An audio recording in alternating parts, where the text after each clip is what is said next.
Good morning, and welcome to the Accelerate stage. This is the second session of the day, and the Accelerate stage is based on the report, the trend report that was published with the opening of this show. It's a huge 60-page report which is telling you where things are going, and this stage is a living incarnation of that report so that you don't have to read all 60 pages, you can just come and get it here in bite-sized snacks. And some of you were here or quite a lot of you were here for the session before, and we were humanizing, you saw how humanized technology worked and what it can do for people and how it can make a better day for them. We're going to continue that today. We've got Jan and Felicia and Jamie, and they're from some of our leading providers in this, in the tech circuit within this world. And they're going to talk about humanizing that tech and making a brighter day. So please, come and join us. And give them a lovely warm hand, ladies and gentlemen.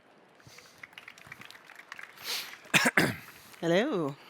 So I'm going to stay very close to the podium because then I can read certain notes that I've made. But welcome and good morning. Thank you so much for joining us this morning. My name is Felicia Asiedu, and I'm a senior marketing manager for Cvent, which is an event technology company. And our stand is just over there. I did a shameless plug yesterday, so I might as well do it again today. When you leave this theatre, if you walk just that way, you'll see our stand right in front of you. And you can always come and talk to us about any kind of event technology.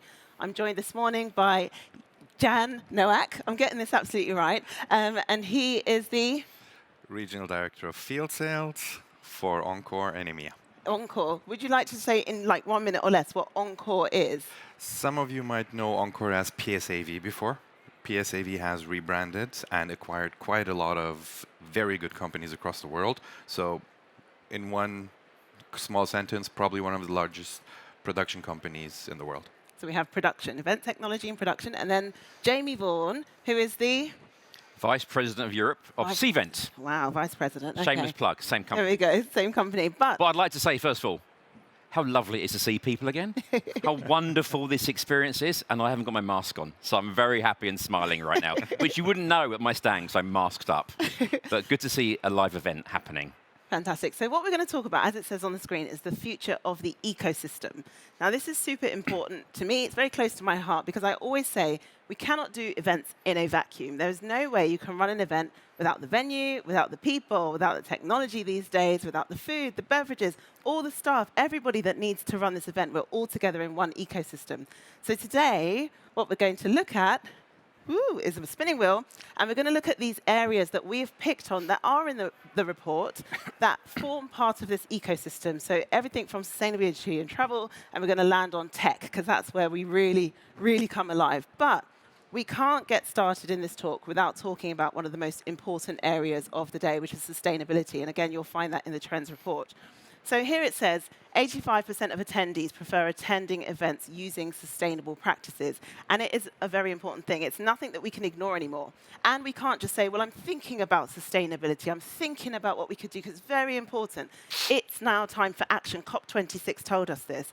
So, Jan, I'm going to turn to you first and ask you at Encore, global business, global production company, what is your business doing about sustainability? I mean, it starts with us being first and foremost a rental company. So anything you would use, which is in our portfolio, would be reused in the future. But that's just a give. Another thing we usually always look at is general carbon footprint. So we can help calculate that on each event. And we are also within the business, we're very responsible when it comes to sustainability. Like one of the latest things is that our biggest production facility in Hargrove in DC is getting a 360,000 square feet solar roof, where we will go to net zero on electricity consumption and actually push 40% of that production into the grid as well.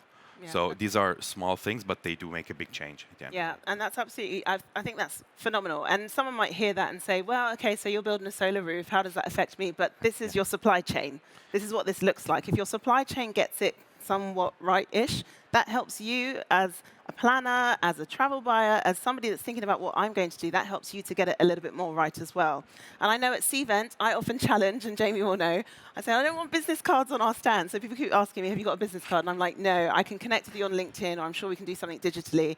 We don't have any collateral on our stand for you to take away. There's no paper for you to take. It's unnecessary. There's QR codes, or we can get in touch with you after the event with some digital data. So that's how we function. And I've often challenged the heads of Cvent, what are we doing? And I have learned that we have signed a pledge towards net zero as well. So I'm feeling a bit more confident. Yeah. But our Nick, ecosystem think is about it. two pillars, right? So we have 4,500 staff globally. So you're right, it's really important that we practice what we preach and we manage our position from our own perspective, how we manage our business. But we have 35,000 customers delivering events in every country in the world to millions of attendees every year. So I'm pleased we're talking about it, because that's what we do. We talk about it, and our ecosystem is us addressing these elements with our customers, because that's where we can make a real difference. Millions of attendees coming through our platform. We're a tech platform. We're in the cloud. That's pretty sustainable. That's quite good. But all our customers don't follow those rules. So if we can just deliver the message, they adhere to the message, we just talk about it, I think we can make a real substantial difference to the industry. Yeah, so I think it's just good that we're aware and we deliver the message. Yeah, and there are actually 3 pillars to sustainability, 3 commercial pillars, I would say, or sorry, not corporate pillars, and those are economic, environmental, and then social. And those are all the 3 pillars that we need to be looking at together. So from an economic perspective, Jamie, I want to challenge you, because I know we often think about the environmental one, but from an economic perspective, I'll explain, in case you're unsure what that means. That means we've got to think about sustainable business. How can I continue to do and operate my business? And I know that there's a lot of corporate governance and risk that comes in that. How can we be thinking about risk management when we come to think about events? Sure, it's very difficult. We're a big business. We're actually IPOing next week on the NASDAQ. So we have a lot of financial pressure to deliver money. But I'm loving your point here, Felicia. 85% of event attendees think and prefer sustainability. So I think we just need to commercialize the trend we have right now. If we are all more sustainable, if we do think about this, if we reduce our carbon footprint, people will come to your events. I think there's a preference, and that ticks our commercial box. Yeah. You know, we are able to, in essence, make more money by doing the right thing. Yeah. So if we keep talking about it and we really push that, it's commercial benefit. Yeah. And I think, well, the opposite will happen is there'll be certain events that go out of vogue. Yeah. Purely because they've always done it that way. It doesn't mean it's right, because it's always been that way. We're in a very changing, fluid environment. And I think sustainability is top of the list. Absolutely. And I've moved us into diversity and well-being because that's the social element of sustainability. And people often separate those things and say, okay, diversity, well-being, inclusion this side, sustainability, environment this side. But actually, they absolutely are cohesive and they work together. And this is the social element of sustainability. So again, back to you, Jan. I know you've got this massive global organization. How are you thinking about diversity at Encore?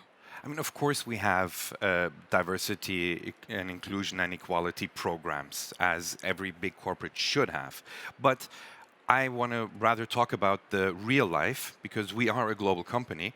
Basically, we have offices around the world, and where I see the biggest impact is the exchange of that, because we do have people. I just hired someone from Australia who wanted to move to the UK.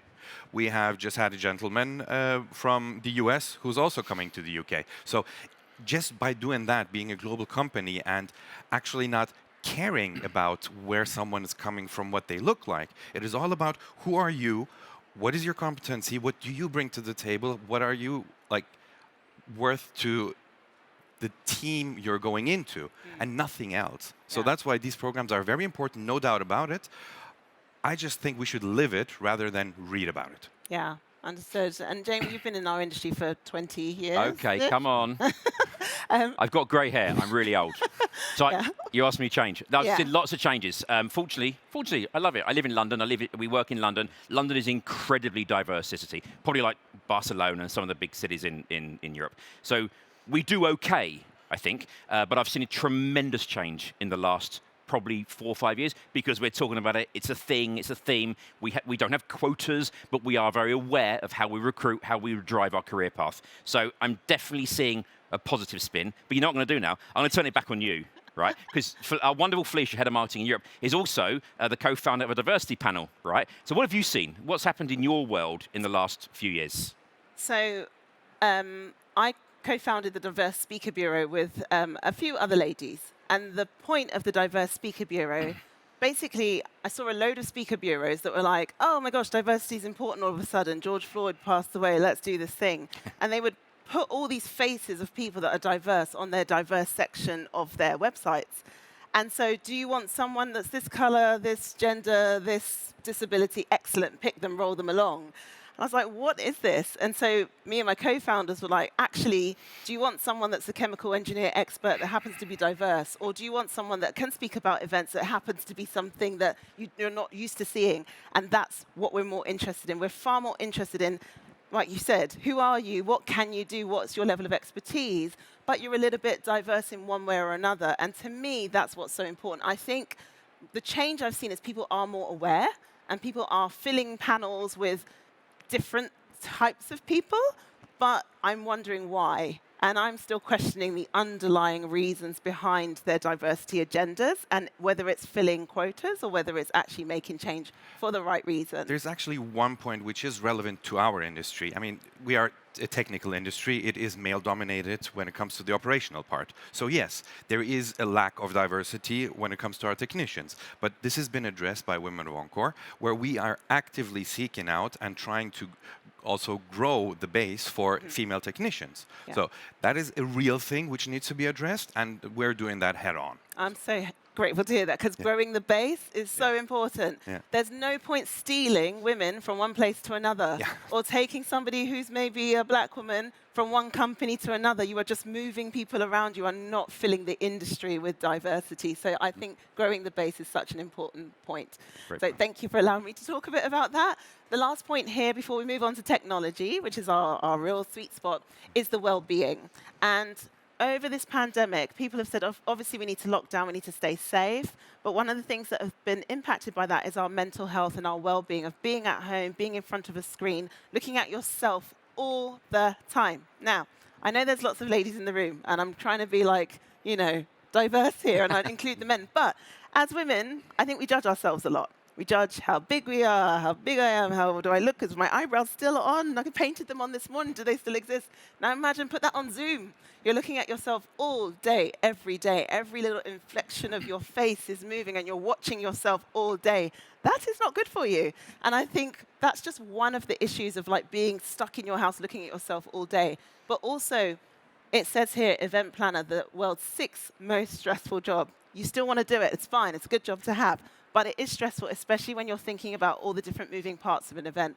So how can technology help that level of stress? I'm going to... Who wants to speak I'll that jump one? in. It's very hard. I mean, it is hard because, again, as mentioned, the world is in a fluid state right now. We're changing. No one expected to not go to their office that we've always done, sit in a room with people and not, you know, converse like you did.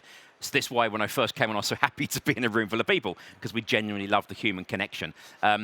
It's hard. At Cvent, what we are doing, making progress as far as breakout groups. You know, we have lots of digital, but interactions whenever we can. We're now allowed out of our houses in London, so we get together for groups, meals, drinks, and what have you. So we're slowly getting back to a coexistence, I think, of the physical connection against the digital connection. And I think we need to believe this probably is going to be the case for a while. You know, we actually have shut down our office in London right now. 200 people in London. We're not going to an office yet, but we're looking at how we move forward to probably a part office, part home basis. So it's going to be a blend of both the physical and the hybrid connection. So it's important.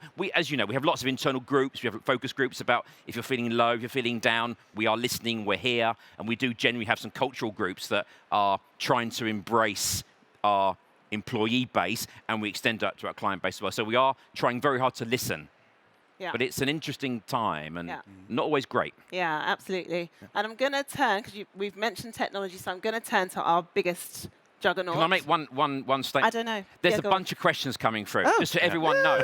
We'll have to take them at the end, right? Because they're related to each subject. So please keep them coming in, and we'll, if we have time, tackle them at the end. We will have time. I'm going to definitely, that's why I'm rattling you through. There we are. So we mentioned technology making things a little bit easier and taking the weight off people. Yep. But let's start, and I'm not going to be easy on you guys today, because I've heard a lot in some of the sessions that people are like, yeah, but they kind of skirted around the issue. Actually, we're going to get right to the core of things. So I'm going to hit you with a question. Hybrid. I mean, to be honest, I'm really tired of like the buzzwords. Pivot, we're going to pivot our events and we're going to go virtual. No one wants to do this, let's be honest. But we kind of have to. We're still in that situation where we still have to. So hybrid, Jamie, I'm going to come at you and then I'm going to come at you because I want to ask you a very specific question. Hybrid, what is this phenomenon? Don't explain it to the detail. No, it's very easy. It's very easy. First of all, how do we get here? So, you know, we were a registration company. It's all about the physical. We had virtual elements. We've been delivering virtual events for about 7 years or so, and they've been okay. The world changed. We couldn't do that anymore. And there was this pivot. We banned the word pivot from Cvent, by the way. It was an evolution, really, of what we always had. But we were forced to digitize our world and go online. The virtual event explosion happened about 18 months ago. And quickly, I think there was an enormous amount of disillusion.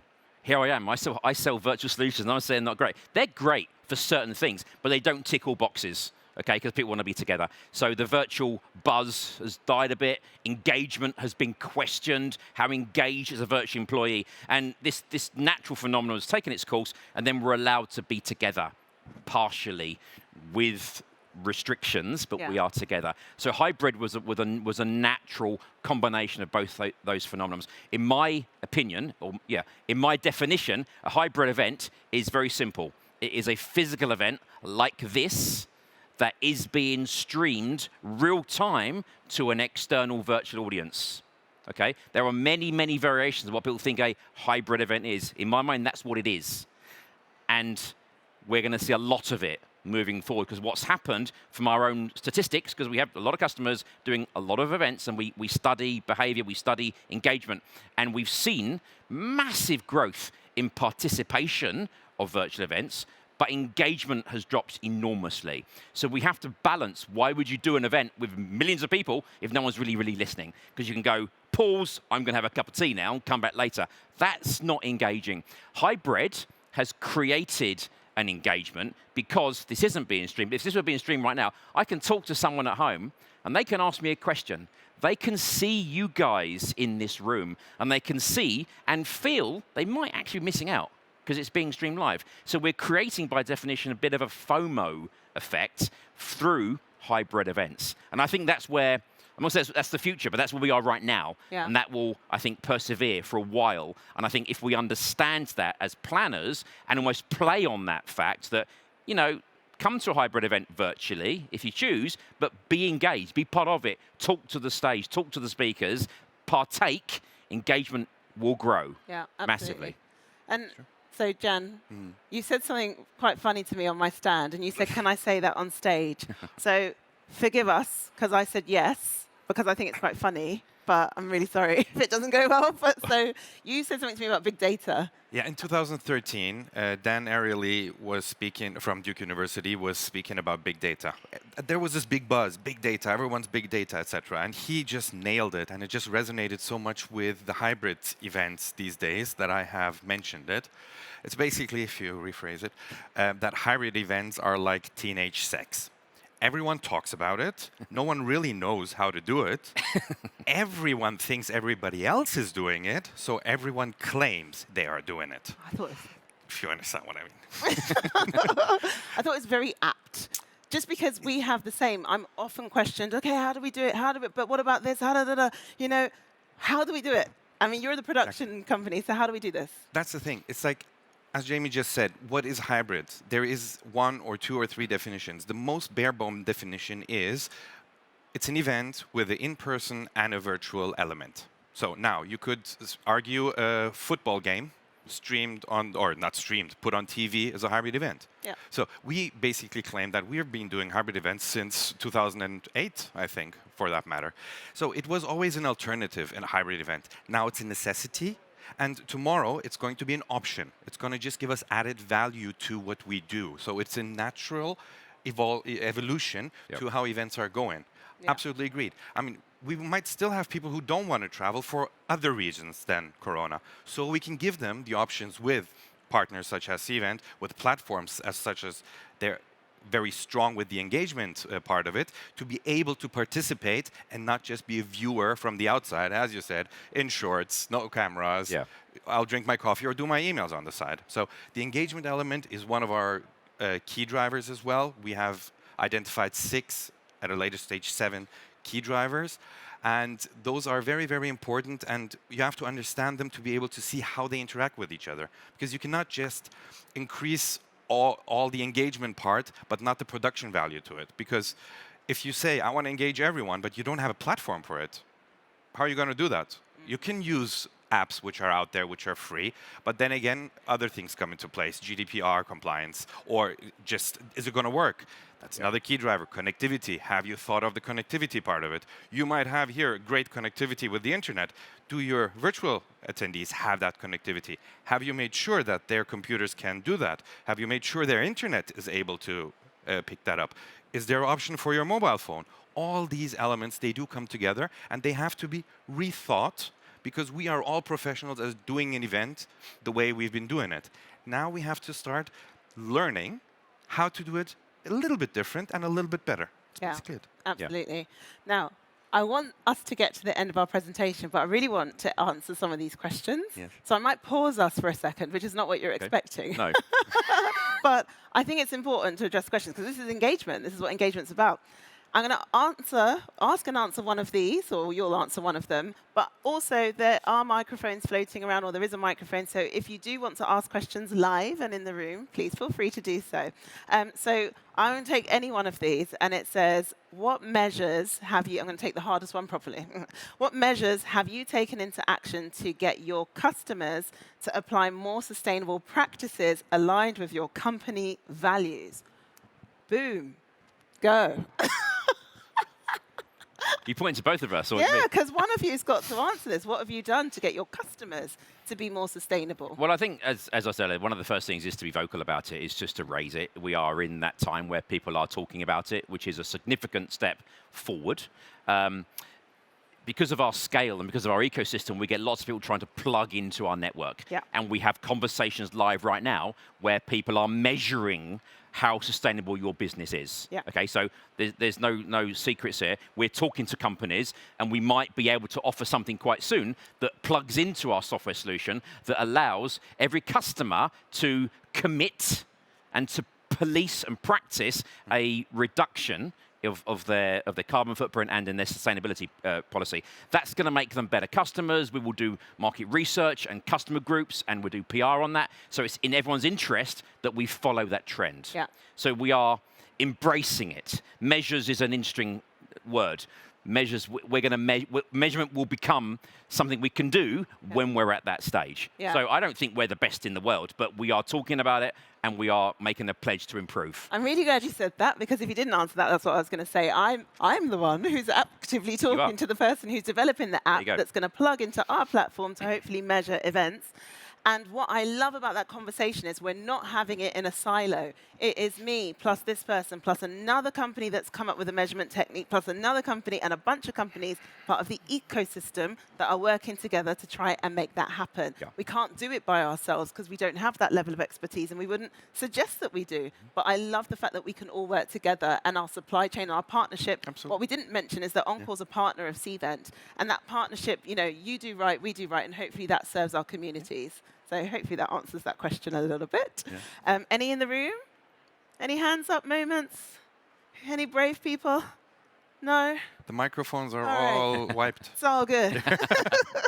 All right. Let me take the bottom one, hybrid. Bottom one. Will hybrid mean smaller live events, or will they grow big again in time? I'll start, and you can pick up, because your point is true. What is hybrid, right? We've discussed what my interpretation is, but you talked about a broadcast. Yeah. Every football game in the world, every basketball match, every sporting event you see is a broadcast that has a live and a virtual audience, right? It's not hybrid in my definition because they're not engaged, but they are, in essence, a very, very close thing, and they are huge. They are the biggest events in the world. So I don't think it's a size thing. I just think whoever's asked this question is thinking what they're seeing now, because we are in an evolving space. I don't think it's a scale, I think it's a quality. I think people more will adopt the notion of what a hybrid event is and roll it out across the board. There is no restriction on numbers. In fact, scale is of no material issue when planning a hybrid event. The physical element is your only footprint. So you can only get so many people in the room, so that is where you start. Everything else is amplification. There is no limit on how you can amplify a live event. Yeah. So I do think they're going to get bigger because people are going to use them more. Yeah. And Jen? Absolutely. And they're much better alternatives right now because, yes, as you said, in this room we can fit you like this. Yeah. But what we can do in the hybrid world is we can connect this room to another room in another city with the same amount of people. So you don't have 80 in a room, you have 40-40. So we talk about hubs, we talk about city hubs, for instance. Again, back to sustainability. Get your travel costs lower by going to the nearest city. Let's say you do Paris, London, and Munich, for that matter.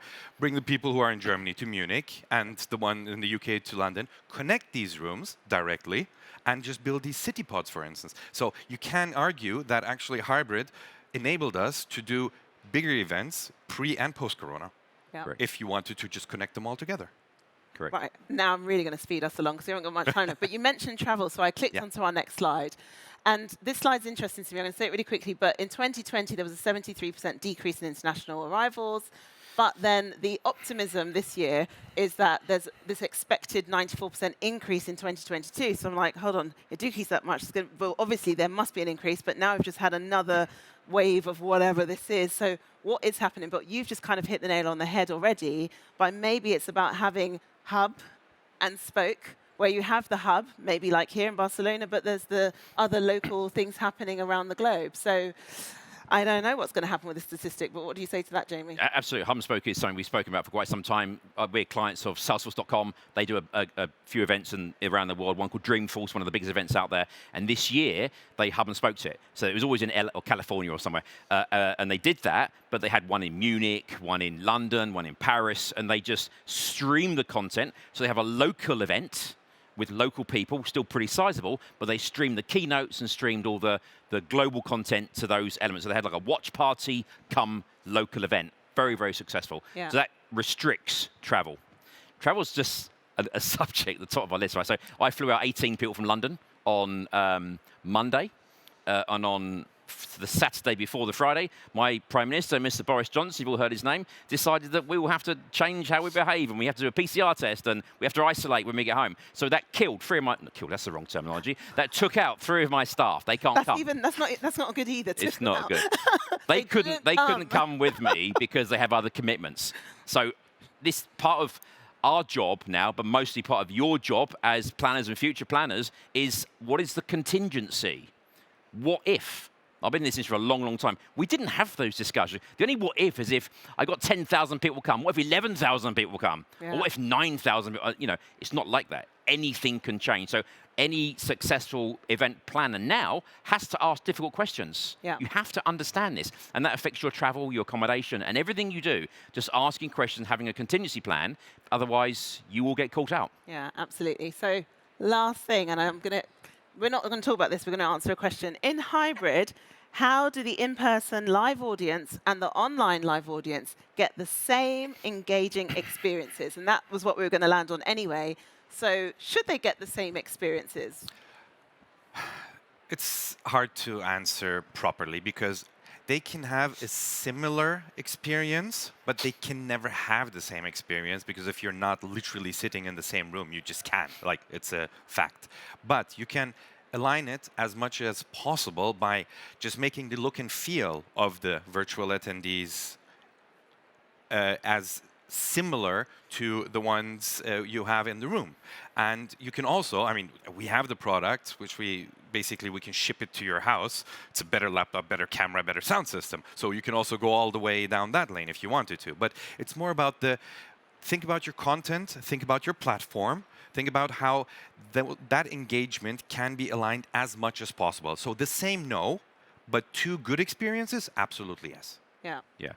I mean, just to come on that, you have two audiences. They are different audiences, but the event connects them, so you have one community. So the secret is to make sure there are elements of that event that you can share that experience. Obviously, streaming of content like this would be easy, but then you want breakout groups. You want the ability to network from a physical and a virtual attendee. That's all capable, all possible. We have some software that does networking tables, almost like serendipity. You know, serendipity is a wonderful word at an event. You bump into someone and say, hey, my God, how are you? And you don't know them, but you become friends. Why shouldn't that happen virtually?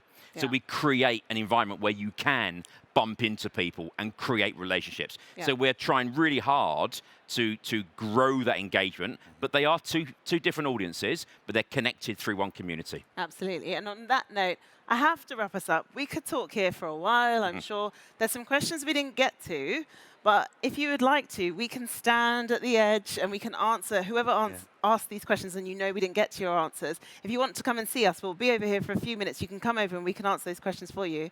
But I'd like to thank you so much for joining me on stage.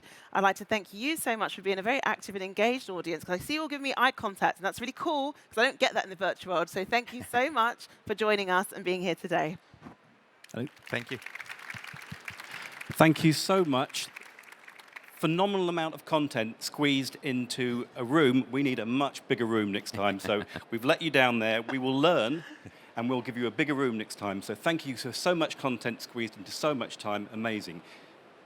And these guys are straight across the road if you need to talk to them further. You can continue this. Then following on from here, at 12:30, there's another session in here, and it's going to be like this again. It's not the published session, as Ali mentioned earlier on this morning. Nicola couldn't come here, and so she can't talk about the football and the England football team.